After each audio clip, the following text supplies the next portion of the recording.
நாம் தமிழர் இடும்பாவனம் கார்த்திக்கும் தனக்கும் இடையிலான தனிப்பட்ட உரையாடலை இணையத்தில் வெளியிட்ட திருச்சி சூர்யா தொடர்ந்து தன் மீது அவதூறுகள் பரப்பி வருவதாக இளம்பெண் அளித்துள்ள புகார் பரபரப்பை ஏற்படுத்தியுள்ளது.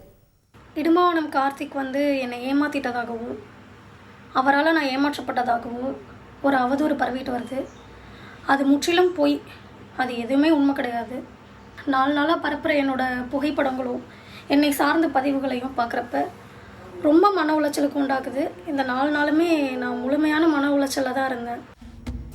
நாம் தமிழர் கட்சியின் இளைஞர் பாசறை ஒருங்கிணைப்பாளர் இடும்பாவனம் கார்த்திக்கிற்கும் தனக்குமான தனிப்பட்ட உரையாடல்களையும் புகைப்படங்களையும் தங்கள் ஒப்புதல் இல்லாமல் அலைபேசியில் இருந்து எடுத்து வெளியிட்டு அவதூறு பரப்புவதாக திருச்சி சூர்யா மீது புகார் ஒன்றை கொடுத்துள்ளார் இளம்பெண் ஒருவர். இடும்பாவனம் கார்த்தி தன்னை ஏமாற்றியது போலவும் தான் அவரை குற்றம் சாட்டுவது போலவும் சமூக வலைதளங்களில் பரப்பும் திருச்சி சூர்யாவின் செயலை வன்மையாக கண்டிப்பதாக அவர் கடும் கண்டனங்களை பதிவிட்டுள்ளார். இதன் பின்னணி என்ன? இடும்பாவனம் கார்த்தியும் மோனிஷ் ராயும் ஒருவரை ஒருவர் கடந்த 5 ஆண்டுகளாக நன்கு அறிந்தவர்கள் என தெரிகிறது. இந்நிலையில் திருச்சி சூர்யா தனது எக்ஸ் தளத்தில் இளம்பெண்ணை கர்ப்பமாக்கி ஏமாற்றிய இடும்பாவனம் கார்த்திக் என்ற தலைப்பில் சர்ச்சைக்குரிய ஆடியோ ஒன்றை வெளியிட்டிருந்தார். இது பல மாதங்களுக்கு முன்பு இடும்பாவனம் கார்த்தியும் மோனிஷ் ராயும் பேசிக் கொண்டது போல இதை பகிரங்கமாக திருச்சி சூர்யா வெளியிட்ட நிலையில் இணையத்தில் அந்த ஆடியோ வேகமாக பரவியது. பலரும் தவறான பின்னூட்டங்களை இட்டு வந்தனர். இந்த சூழலில்தான் கடும் மன உளைச்சலுக்கு ஆளான மோனிஷ் ராய் திருச்சி சூர்யா மீது வழக்கு பதிவு செய்ய கோரி காவல் ஆணையர் அலுவலகத்தில் புகார் அளித்துள்ளார்.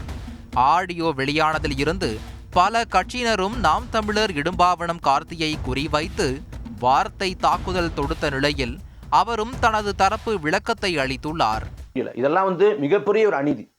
2 பேருக்குமான தனிப்பட்ட உரையாடலையும் தனிப்பட்ட புகைப்படத்தையும் 2 பேரோட ஒப்புதல் இல்லாம பொதுவெளியில பகிர்றதையும் அதுக்கு உள்நோக்கம் கற்பிக்கிறதையும் அதெல்லாம் தாங்கவே முடியல. நான் சாதிவாதி அப்படிங்கிறாங்க. எனக்கு தாங்க முடியாத எல்லாத்தையும் விட பெரிய வழி அது. இந்த தாக்குதல் நிகழ்த்தப்பட்டு உளவியல் ரீதியாக நான் முடக்கணும் அப்படின்னு முடிவு பண்ணி இந்த 4-5 நாட்களுமா அந்த வேலையை செஞ்சாங்க. துளி கூட அறமற்ற செயல்பாடு, துளி கூட நியாயமில்லாத செயல்பாடு. யார் சொல்லணும் என் மீது புகார்னா சம்பந்தப்பட்ட அந்த பெண் சொல்லணும். அவங்க ஒருபோதும் சொல்லலையே, அவங்க முழுமையா மறுத்துட்டாங்களே. தனது இடத்தில் வேறு பெண் இருந்திருந்தால் தற்கொலை கூட செய்திருப்பார் என மனமுடைந்து பேசிய மோனிஷ் ராய் உங்கள் அரசியலுக்குள் என்னை இழுக்காதீர்கள் என வேதனையுடன் கூறினார். இதே என் இடத்துல வேற ஒரு பொண்ணு இருந்தா அவ தற்கொலை பண்றதுக்கான வாய்ப்பு கூட இருக்கு. அந்த அளவுக்கு இதை ஏற்றுக்கொள்ளவே முடியல, தாங்கிக்கவும் முடியல. இது எப்படி எதிர்கொள்றதுன்னே எனக்கு தெரியல. இந்த மாதிரி அவதூறுகளை தயவு செஞ்சு பரப்பாதீங்க. அது மட்டும் இல்லாமல் நான் இன்னும் நாம் தமிழர் கட்சியில் தான் பயணிச்சுட்டு இருக்கேன். அண்ணன் சீமானையும் நாம் தமிழர் கட்சியும் வீழ்த்த என்ன ஒரு பகடக்காயா பயன்படுத்தாதீங்க. இதை நான் ஒருபோதும் விரும்பல. ஆனால் இது அனைத்துமே ஸ்கிரிப்ட் என்று கிண்டல் செய்யும் திருச்சி சூர்யா அப்பெண்ணுக்கு நீதி கிடைக்க வேண்டும் என்ற நல்லெண்ணத்தில்தான் பதிவிட்டதாகவும் புகாரை சந்திக்க தயார் எனவும் கூறியுள்ளார். இது எல்லாமே கம்ப்ளீட் ஸ்கிரிப்டடு, பின்னாடி இருந்து ப்ளே பண்ணுறாங்க.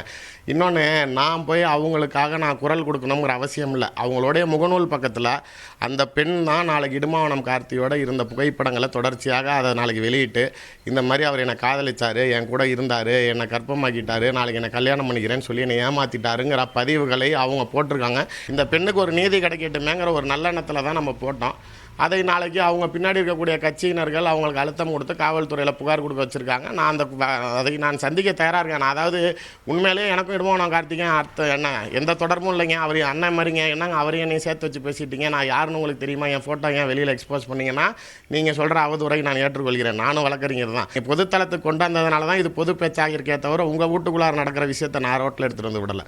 நாம் தமிழர் கட்சி மீது கொண்டுள்ள காழ்ப்புணர்ச்சி காரணமாகவே இது போன்ற அவதூறுகள் பரப்பப்படுவதாக இடும்பாவனம் கார்த்தியும் சம்பந்தப்பட்ட மோனிஷ் ராயும் விளக்கம் அளித்துள்ள நிலையில் இதன் பின்னணியில் நடப்பது என்ன என்பது அவர்களை சார்ந்தவர்களுக்கே தெரியும். செய்திகளை உடனுக்குடன் தெரிந்து கொள்ள உடனே சப்ஸ்கிரைப் பண்ணுங்க.